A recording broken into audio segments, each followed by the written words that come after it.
On today's episode of Pretty Prophetess, this is episode 2 of my new podcast show. I'm going to be discussing something called pretty privilege. What is it? And what's the contrast to it? Everything in this dimension has a duality, or you could call it a contrast to it, right? So, what is the cost of being a beautiful woman in today's world? What is the cost to having attractiveness by societal standards in today's backwards world? My name is Jordan Johnson. I'm a psychic medium and medical intuitive. Pretty Prophetess is a podcast to inspire authenticity and originality, all the while breaking stereotypes and societal norms that hold us back and tie us down to masks and repressed energy that is not true to our own. Specifically, speaking to the dreaming woman, the woman who are prophetic, and to encourage celebration of loving who we are and owning it wholeheartedly. In a world that values beauty and money as power, there seems to be a contrast, a dark side to being an attractive person by today's standards. I am a believer that we choose the way we look, our appearance, before we come to Earth. And again, there's always a duality to it. The cost of beauty has a negative side. I share with you my story today on how I came to love myself, my beauty, and own who I am unapologetically. It always hasn't been that way. This is my story and how I came to love the titles that may merely maybe limit and not fully define me, but make me recognizable in today's world. In my 20s, I have received the so-called compliment of, Jordan, you don't know how pretty you are, and several times and time again. Every time someone shot this at me, I couldn't help but to take it as a manipulative way to let me know that this person feels that I am very entirely insecure. I would hate this compliment until I began to own it. I took this so-called compliment and allowed it to lead me into shadow work. I began to be honest with myself. Why am I attracting this repetitively? Why are my boundaries not set to allow so many people to say this to me as if it would make me feel good? Am I insecure? How am I coming off to people? What can I change about the way I carry myself to stop this projection? After years of consideration and being honest with myself, I realized I was indeed very insecure. It wasn't until I studied psychology in my early 20s that I began to understand the depth of childhood wounds and how they influenced me as an adult, and how I carried myself in the world as an adult, including within my relationships with other people. To the outside world, I may have always seemed very confident my entire life. However, like I said, there have been numerous people close to me, mainly if not all men, that have let me know that I'm walking around, or I was walking around like a wounded, insecure woman who doesn't know her own power. I've also had male family members tell me to tone it down a bit, referring to my over-the-top personality. Also telling me to not be as passionate as I am about my work. Why do men think it's okay to celebrate other men with great personalities and their superior drive to succeed in their career, but when a woman stands up in her authenticity, she's told to sit down and that her passions are too much and that her drive is just not good? I've also been told by several other older women that I should be or act a certain way in order to attract a good husband. because men want X, Y, and Z. And essentially, being myself would come off too strong or too dominant. Why do women encourage other women to hide who they are and to be fake in order to supposedly attract truth, love, and a good partner? The act of unauthenticity leads to living lives of lies, which, as a medical intuitive, I will share with you that this energetically will lead to a dimmed solar plexus, a blocked sacral chakra, and a wall over one's heart. What are the diseases associated with these three energy centers being blocked? Well, the solar plexus is one's solar system, their sunshine, their vitality, and this plays a role in the digestive system, the pancreas, metabolism, and diseases thereof. Sacral chakra blockages lead to reproductive system imbalances, as this is the energy center for creativity and sexual expression. The heart chakra is the home for love. The Divine Mother lives here. Compassion and forgiveness live within the heart chakra.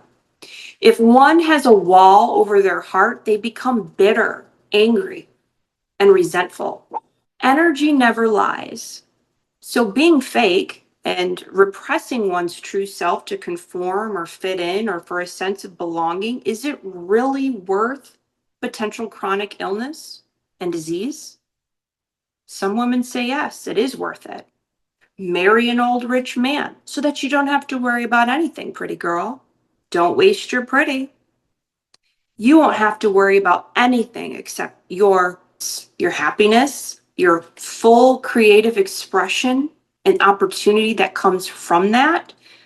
And you'll have to worry about your walk not in truth and how that literally leads to people becoming very sick and blocked throughout their body and chakra systems.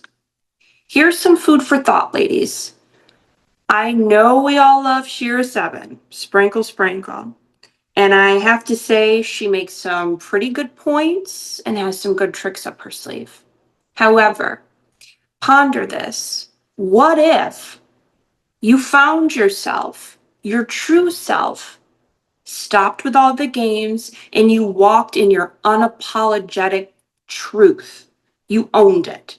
And from there, your resonance so high attracted the man you're really meant to be with, attracted the person you're truly meant to be with, divinely guided and 100% original and authentic. What if your long wait for a husband led you to meeting someone your age, someone you're actually attracted to, and also has the bag of chips too, like may have money or is a provider archetype? Some may say, keep dreaming, Jojo, but I beg to differ.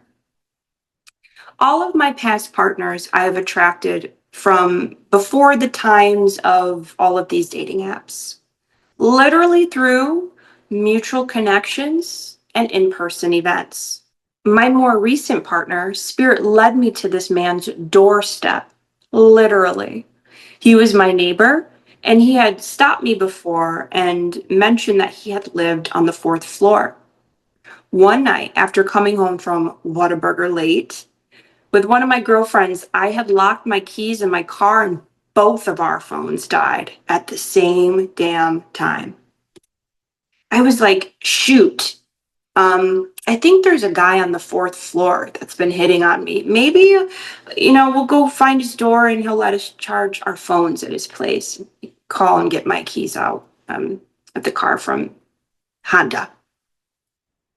I went within my heart, not knowing that I was so psychic yet, because this was back in 2017, and asked Spirit, probably at the time I said, Jesus, lead me. And I just psychically ended up right at the right door at the right time. And him and I have been close ever since. Fancy things like that happen anymore. Just divinely and through authenticity. Spirit-led. No games. I have a tattoo on my shoulder. It's a quote next to a feather with a heart in it, and it says, "No lies, just love." Feathers in mediumship are a very powerful symbol for cleansing and spiritual connection, the divine, the angels. I'm not dismissing the fact that it is hard out here as a single woman. I get it. And I do not judge women who only seek men to mate with for their families based on money. What I'm saying is open your mind to having all the juicy things you desire in a partner while also having authentic and genuine, real connection. It may be rare, but wouldn't that wait be worth it? Besides, taking time to learn who you are first and getting yourself right with spirit may be what's best for you, for your partner, and for your future family, for something long-term and stable. We must learn to let go of the need for instant gratification or the superficial need for a male savior. The greedy need for a partner to feel loved, the selfish desire to have children to fill a need we have lied to ourselves that we can't fulfill on our own. Many women put on masks and attract what may seem in the moment as a good partner. Then the mask come off. And then they meet the real her, and she meets the real him, and they have absolutely no chemistry and attractiveness. There's no flow at all. Are we supposed to suppress ourselves in order to gain what may feel or look like love and acceptance that really is not love and acceptance? Superficial love is not lasting. It leads to trauma bonds. It always leads to pain, suffering, and the big one, divorce. Beautiful women, ladies of all backgrounds, I encourage you today to stay true to you. Tune out of the world or the church or the systems that have once fed you a lie to believe that unauthenticity is the way. It's not. The cancers, the curses, the hexes of "I'm not skipping to the beat of my own drum" carries from generation to generation. Lies lead to lies, and we all deserve love and peace. Essentially, that's what we need as human beings. I believe we attain this by walking in our truth and unapologetically.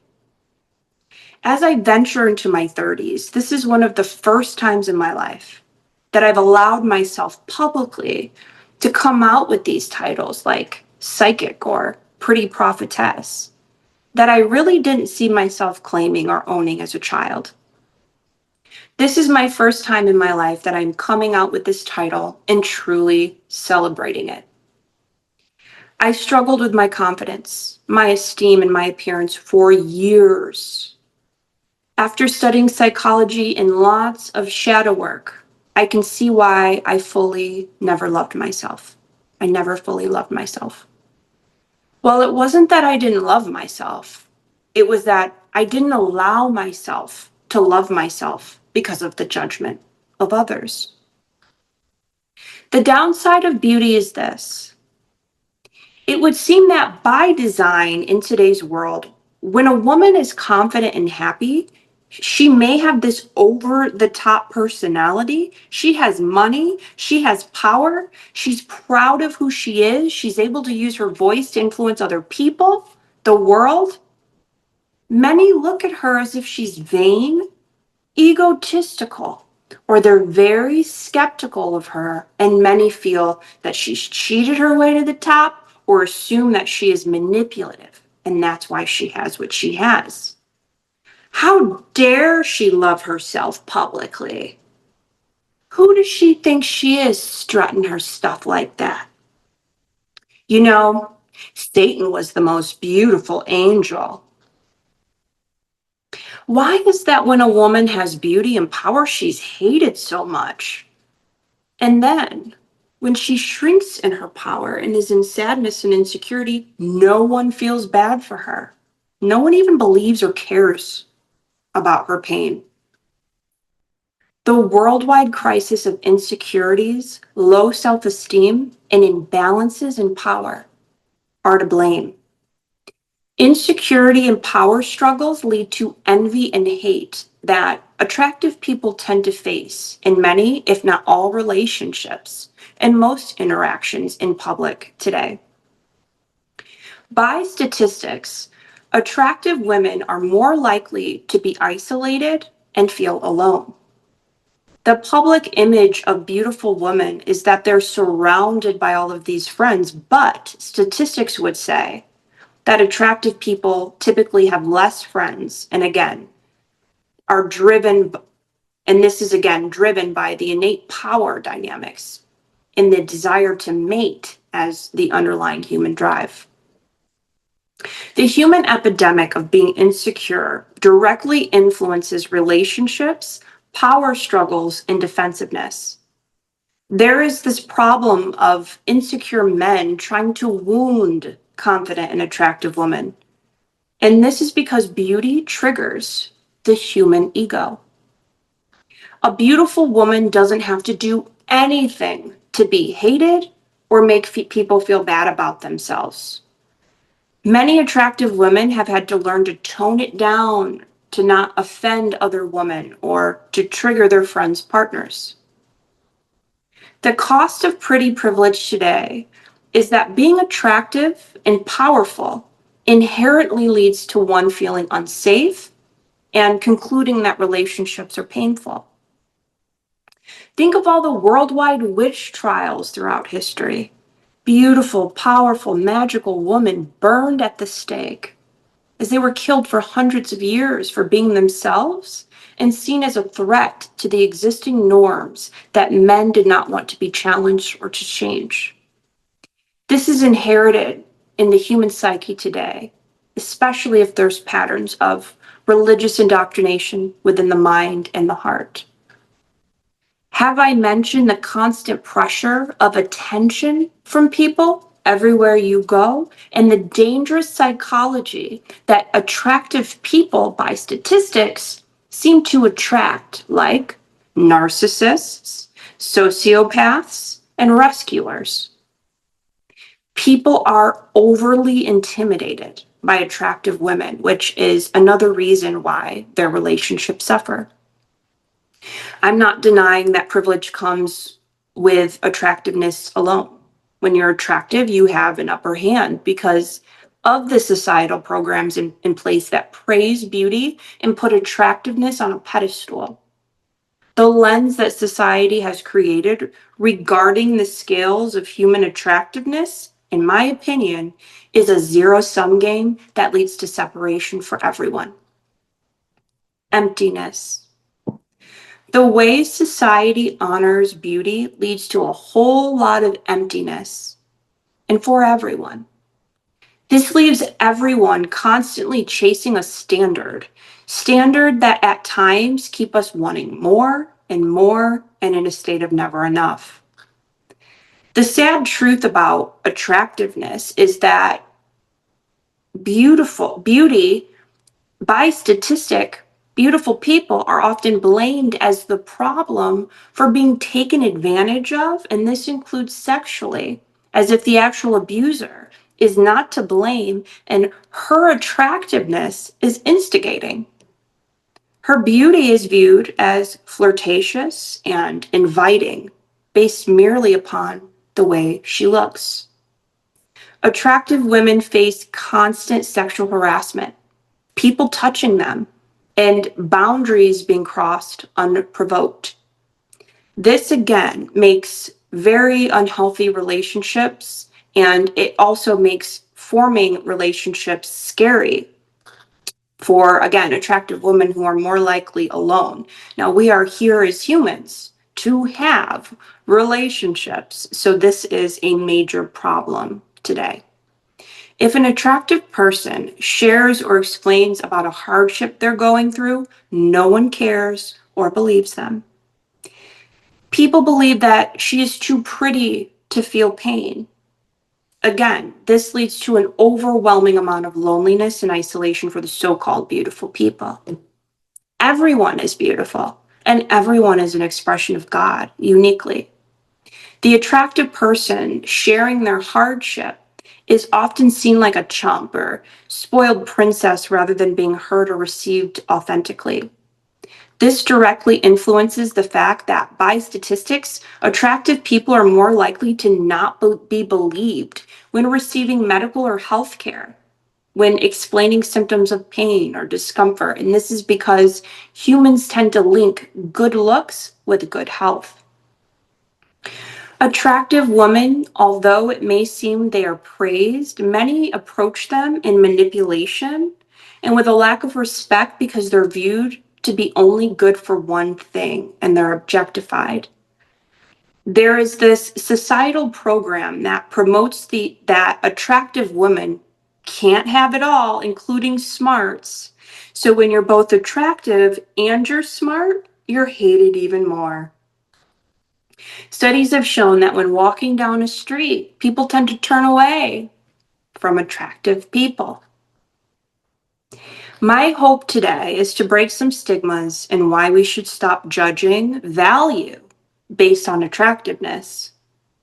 This society is truly designed to keep us all in this loop of you're damned if you do and you're damned if you don't. We should all aim to be authentic and love ourselves instead of chasing a program belief or dream that when all things have a shadow side, there's always a contrast. Integration. My story starts in childhood. When I was a little girl, I began to notice that I was different. Whether this had been my interest in the mystical realm, like fairies, or that I have a biracial background. I'm Black and white. In the 90s, there were not as many mixed kids or Black kids as there are now in my small majority white hometown in Western New York State. I had big curly hair that always stood out, and not many kids, teachers, or even adults near me looked like me. As a child, I had always felt more acceptance for who I was or am on my paternal side, which is Black, and not so accepted by my maternal side, which is white. As I grew into my adolescent years, I was always very eccentric, and Aquarius says, I want to make my own way, and I want it in my own style. My mother was raised Catholic, and she didn't always approve of this, my out-of-the-box way of thinking. In Catholicism, there are definitely standards and stereotypes that are held for women and how they should look, behave, and dress. Think of the classic nun as the example for Catholic women, and God forbid a woman shows some skin or she's deemed as a harlot. In my early years, I could just sense, you could say, through an inner knowing, that certain adults didn't really approve of my presence. It was confusing because I didn't have to do much, just showing up, the energy in the room would shift, and I could read that. It seemed like these certain adults wanted me to be at celebrations and holidays and gatherings, but my inner being, my spirit, always told me that something wasn't quite right with my presence, me just physically being there. What is she? Are you Hispanic? We have to identify, I know now as an adult, as a means of safety, and I get it today. I didn't then. I internalized it as an aware and empathic child, a young person, that people had a general curiosity about me, and I took it in a very negative way that I was the problem. I was titled Trouble by a maternal uncle. Did I mention I'm Aquarius and Scorpion and Lioness, meaning I don't fit in by nature. I have trickster energy, and I like to be on stage, so, the pulpit says, hanger. What I was sensing as a little girl was hate and the discomfort that comes from things being unfamiliar to people. It is even popular today in 2025 to hate interracial marriages, which, in my opinion, that hate or any form of hate will eventually lead to energetic cancer. Why don't we identify by our ancestry or our blood type? Or why can't we remember that we have spiritual origins before Earth? As a child and even into my 20s, I internalized the side eyes, the stares, and the scared looks I'd receive from people when I'd show up, as if something was wrong with me and that I don't belong. When I began to speak up and question why I wasn't allowed to take communion with everyone in the Catholic Church, although I attended quite often with my family, my mother cleaned the rectory and I helped her. Why couldn't I break bread with everyone in this so-called house of God? I mean, I went to their Catholic preschool. I actually was enrolled in their teachings. This is when the different girl became too much to try to control. It was almost as if they wanted me there, but to not speak and to sit in a corner, to stop shining. As I look back over the years and do shadow work regarding my self-esteem, my insecurities, as a child, I was always trying to get my mother's attention, approval, and love. I was always trying to have deep conversations with her, and at times the rebel in me would throw tantrums because as an adult, I see now that there was a struggle for me to feel heard, received, and validated as a child. There was a real shift with my relationship with my mother in my teen years. I would speak up for myself and tell my mother that I didn't feel comfortable going around her friends and her family, that they looked at me different, and that I'd rather just stay home and not go to the gatherings. My mother did not like this or approve of it at all because in Italian American culture, family is family, and no matter what or how you feel or what you think. My mother always had this issue with crying very frequently and at the drop of a dime. So my mother would guilt trip me and cry when I would speak up and say that I felt uncomfortable or that I didn't want to go around her side of the family. My mother then began what would become many years of psychological and emotional abuse, telling me that she believed I was sick, making things up in my head, or mentally ill when I would speak up and say, I think my aunt and so are racist.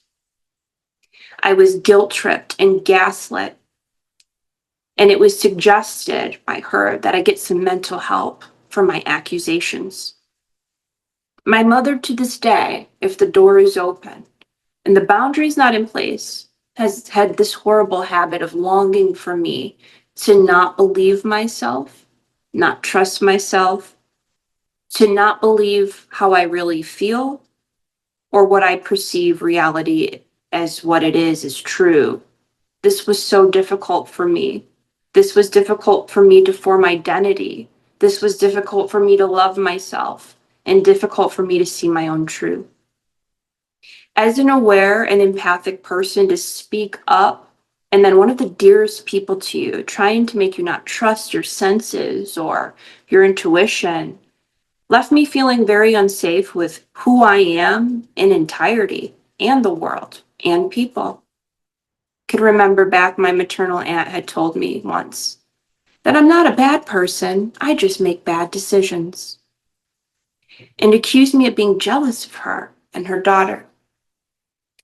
This conflict with speaking truth and being marked as a liar, troublemaker, and jealous essentially led me to struggling with deep depression, inner conflict, loving myself, and at times I contemplated if I should even live or if I'd ever really truly be heard. Certain words ring today, like the words of my mother telling me that I was a pretty face, but not well on the inside, has stung like a bee sting for a long time. I had a pregnancy that did not go through when I was 16, and from that point forward had a deep yearning for a baby, and my mother knew this. So we would fight, and she would say things like, if any man would really want you, or if you can even have kids. I hated myself. I hated myself for many years. I hated that my presence alone made people feel very uncomfortable and project hate towards me for no other reason than me showing up. My throat chakra began to be blocked. I couldn't speak my truth. I struggled with communication, outbursts in anger, not being able to get words out. There was a point before my awakening in my 20s, I began to dress down, stop going around people, hide my face, stop wearing makeup, not show out with my looks or how I took care of myself. I think many women can relate to taking on someone else's false projections towards them and internalizing it as if this person's unhealed wounds leading to their negative projections were our problem. You can't do that, dear one. Beautiful woman, beautiful women. We must all heal our inner child wounds, or our inner child will run our adult bodies. Similarly to understanding how or why our shadows have developed to try to keep us safe in a world that judges and holds value based on a hamster wheel of false identity to be accepted or fit in. In a world rooted in relationships being transactional rather than authenticity, mutual respect, and genuine love. Truth is, attractive people are one of the most rejected groups, as people have a fantasy about attractive people and have preconceived ideas leading to a lot of rejection once people see the real person or how they look underneath their looks when the mask comes off. Beauty is like intuition. Is it a blessing or is it a curse? It's taken me many years of personal growth to come to the conclusion that both are a blessing. What may seem obvious to many, like, oh, that's so cool, you're a psychic, or oh, you're so beautiful, has many underlying hardships that society rarely talks about. The shadow side of being a pretty prophetess is that the reality is that many become programmed to hate themselves in response to the immense amount of envy and hate they receive for their attractiveness unprovoked. Prophetess, dreaming women, love who you are and how you look unapologetically. If you don't love how you look, learn to love everything about yourself, including your shadow archetypal energies, and learn to lean into your light and your truth. My prayer for the world today is peace through confidence and originality and self-expression. Don't let anyone write your story of how things should be or how they should look, and prioritize your truth and your sense of identity and expression to the world. A prayer for you today. Loving myself more and more, insecurities and self-hate out the door. Confidence is what I own, like a beautiful diamond stone. Shining bright unapologetically, knowing my soul tribe fully embraces me. We're all from one source, as expressions of the divine force. I am love, I am light. I radiate with all of my might. Thank you.